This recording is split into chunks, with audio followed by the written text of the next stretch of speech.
come along with us. We're gonna show you what it's like to do chores after an ice storm. That's not sickle. Yes, I do.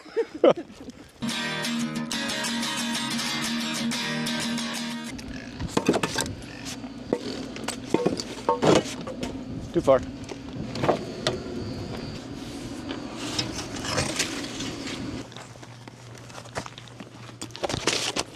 Slippery, huh? A little bit. You'll have that with an inch of ice.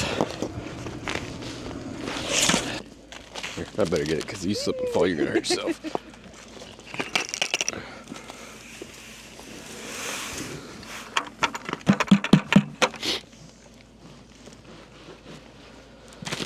Ooh.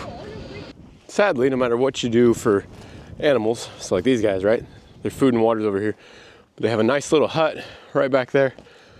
They'll go into it, but for whatever reason during the day, I guess they just feel like they need to be outside. So, but they're all right. They're doing fine, they're warm. Look at all those icicles. You're not gonna eat those ones? Nah. Why? Dogs do things on the porch. Chickens do things on the porch. It's best to leave those alone. That's a pretty fair assessment, I guess. Yeah, but now that I think about it, birds do things on the roof where you took that. Come on. I'm just saying, I mean, those ones aren't untainted either. Now. There's still birds in the area. Buddy. Buddies. And George is right there by the gate too. There's Fluff. Woo! So do you want to know how livestock guard dogs help protect the flock, especially during lambing season? Let me show you. So this is Scruff. That's George. And this is Fluff. Fluff and Scruff are brothers. George is actually old and retired. But it's so cold out, we brought him in as well because we don't want him out in the freezing rain. All these guys in here, if they're not pregnant, it's because they just gave birth. If they haven't given birth, they're still pregnant. What would happen if they gave birth out on pasture is they're still gonna pass their afterbirth, which is what you're gonna see me feed to Fluff here in a second.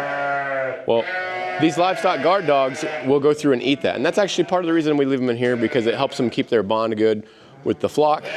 We don't keep George and Fluff and Scruff together in here because they tend to fight over them because they're brothers. You shouldn't really get siblings. I'd discourage that. We thought it'd work out, and it does as long as we keep them separated during lambing season. So how this works is Scruff will be in here for 24 hours, then we swap him out for Fluff, and Fluff goes in there for 24 hours. George, we can leave in there as much as we want. They don't fight with him because he's kind of we call him the manager since he's retired. He don't really hang out with the sheep as much anymore, but they won't bother him. They're kind of respectful of him. We just let him out to go get his dog food.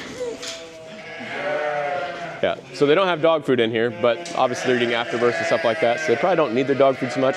But when they switch out on that 24-hour rotation, that's also their chance to get dog food and everything else that they may want, but they have water obviously accessible. And I see you, buddy. Are you just, oof, he's excited. Yes, he is a freak of nature. He is very tall. He's an Anatolian Shepherd and Great Pyrenees mix. He shouldn't be this big. Like I said, he's just a freak of nature. He is just a massive dog. So George is a Great Pyrenees, purebred. He's pretty well average size. Hey, watch for swinging your paws, dude.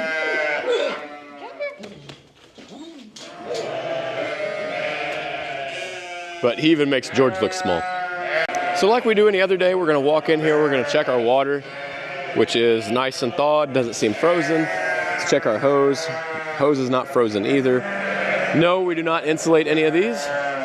And this is the reason why. Underneath of this hose that you see in here, this has a freeze miser in it. We just have it plumbed to where it drains all the excess water outside and doesn't continually overfill here and then run down here and get all their bedding wet. But we're walking through here, we're just checking to make sure nobody's having issues, make sure no babies look lethargic. You can see a bunch of them are jumping around, they're all excited. We have some lambs in here that are, they're still not a month old, but they're getting close. They're about 3 weeks old. And so like these ones you see under here, we'll make sure they get up and move around. Make sure this one gets up and moves around. Yep. Okay. So as long as everyone gets up and moves around, that's kind of our key focus. If they don't get up, it's a pretty good sign that they either haven't drank milk lately or that they are having some other issue. It is very cold. In here, it's probably closer to 20 degrees, but outside it's in the teens. So it's very chilly. This one right here is actually very special. You can see he's not walking on his front legs. Well, we can't straighten his front legs out. He has some sort of joint issue going on. And if we do something to it, it's gonna break him and then he won't be able to walk at all. So we're gonna leave him alone. He is a ram lamb. He's gonna get eaten, but he's a good size. And he's doing pretty well, actually. He's living a pretty good life. He's not having any issues. He's growing really well. You can see how big his legs are. He's gonna be a big guy, but he just can't straighten his legs all the way out. There's another newborn right there. We'll leave them alone. I don't like how hunched up you look, but I guess you're starting to run, so. This manure pile shouldn't be here. However, we had some issues with a manure spreader. This manure pile should not be here, but we had an issue with our manure spreader, our new one. A couple issues, actually. We've got them all fixed, and I'm hoping to spread either tomorrow or the next day. I'm gonna wait until the ground gets real good and solid. This is gonna make it to where I don't leave any ruts, and I do appreciate that in a good manure spread montage. Now you can also see that we still have the PTO generator hooked up to the skid steer. So it's a 35 kW surge generator, but it's 20,000 watt continuous. It'll run our whole house and everything. We did some testing on it actually in a few videos. You've probably seen them in our shorts, but long story short, if we had to power the house for say a couple hours or something like that and see if they got the power fixed, that's what we would have done.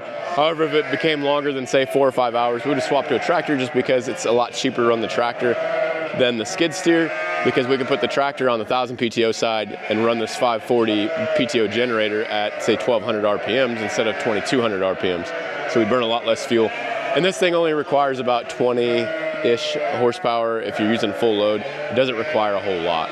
It's actually so warm in here in the barn with all the sheep that having my gloves off isn't so bad. Plus there's no wind in here, so that makes a big difference as well.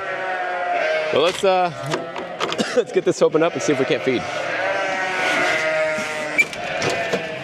We're not 100% sure we'll be able to feed today just because it is very, very icy out. Like you've seen earlier, there is ice, you know, ½ inch to an inch of ice on everything.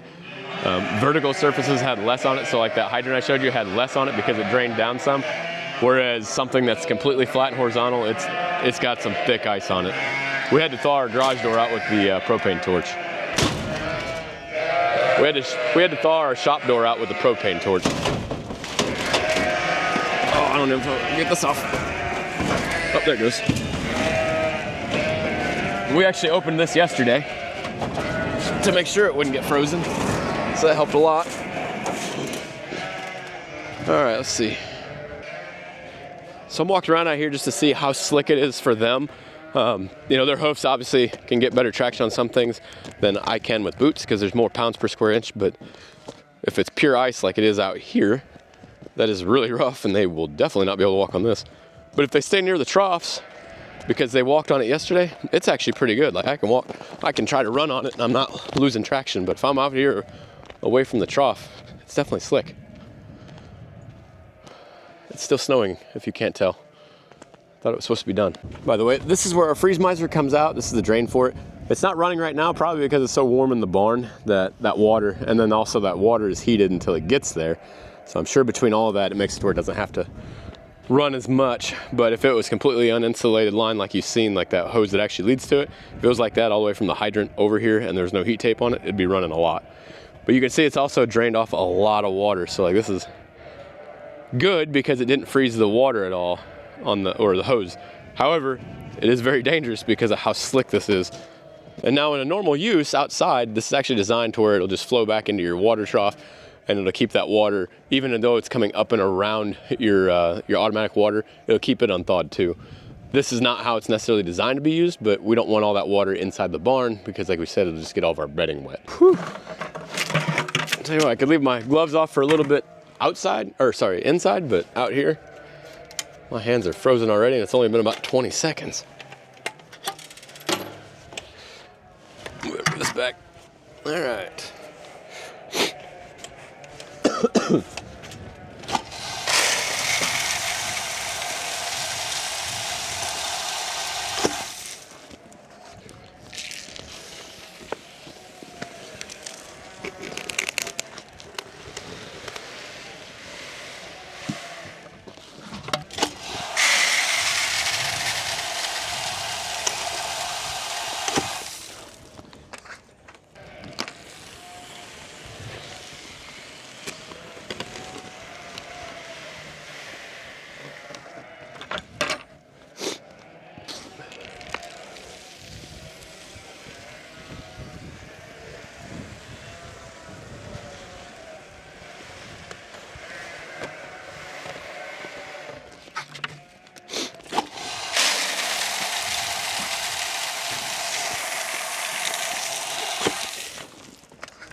You guys want a bird's eye view of our sheep eating during this ice storm and stuff? Gotta give the people what they want. Hey, if you would, hit the like button. I'd appreciate that. But I'm still gonna give you the bird's eye view. The things I do for a few views on YouTube, or Facebook, or Instagram, wherever you're watching on.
slid under there.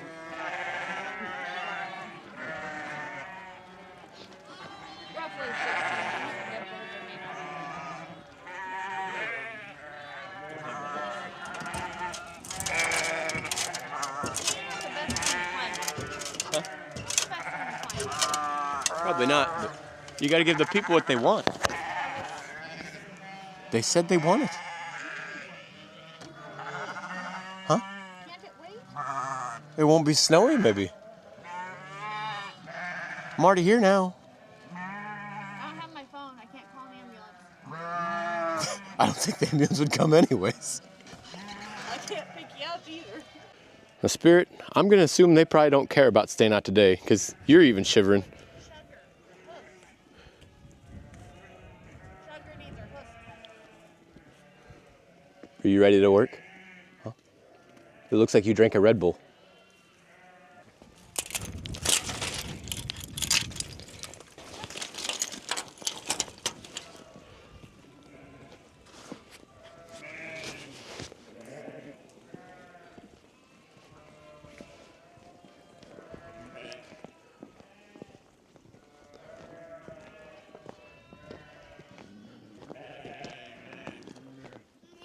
You're fine, just keep going slow.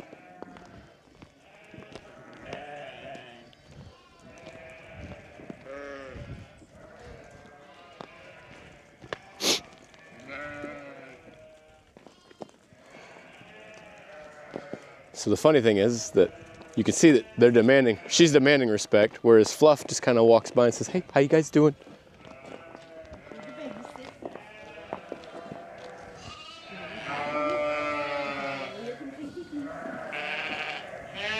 You think she tells him that? If you have a problem with the way I'm acting, you can file a complaint. She's super gentle with all the lambs. So she'll sit there, she'll lick the lambs, she'll be gentle with them. But if a mom challenges her, she will be, "Hey, stop licking." Can't clean the whole baby off.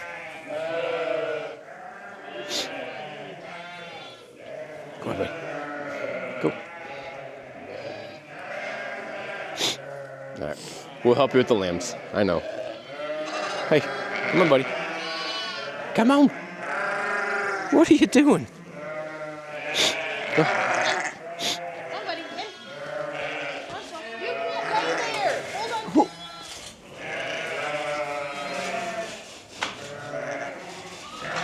Spirit, out. Out. Now, there's a very big difference between a livestock working dog, like Spirit is, she herds them, and a livestock guard dog, like Fluff, who guards them. If you didn't notice, on the way in, Spirit didn't really have to do much except for a couple that were confrontational. They didn't do what she wanted, so she applied pressure. Fluff can walk through the whole flock. They don't care. They leave babies with them. They leave babies with Scruff, George. They trust them completely. Spirit, not so much. Chrissy really likes the one that Grandma gave birth to. Does have some pretty cool colors. Where's the one with the 2 circles on his eyes? One has 2 circles on its eyes, too. No, he's just got 2 circles on his eyes and 2 tips on his ears. I don't know. They're pretty content after we feed them, if you can't tell. And you can also see that they have a harder time eating out of this hay feeder than they do the 2 that we made. The 2 that we made, we can't fill up yet because they still have too much hay residue left in them. So as tall as that is, it would set our bale up probably about a foot higher than what we want it to be. And that would actually make it unstable whenever they're starting to eat on it because it's going to eventually tip to one side or the other. Whereas if it's down in the cradle, it doesn't matter where it tips to because the cradle's going to catch it. No, Spirit got it. That big old dog let her run away with it. Is that a squirrel? I don't know what it is. No, I don't know what it is either. Rabbit, bird, I don't know. He's going to slide right off the porch. Do you want to go back in? Coming in hot. Scruff, you want to go inside? Come on, Scruff. Scruff? Nope. He said no, no, no. Ah, trick.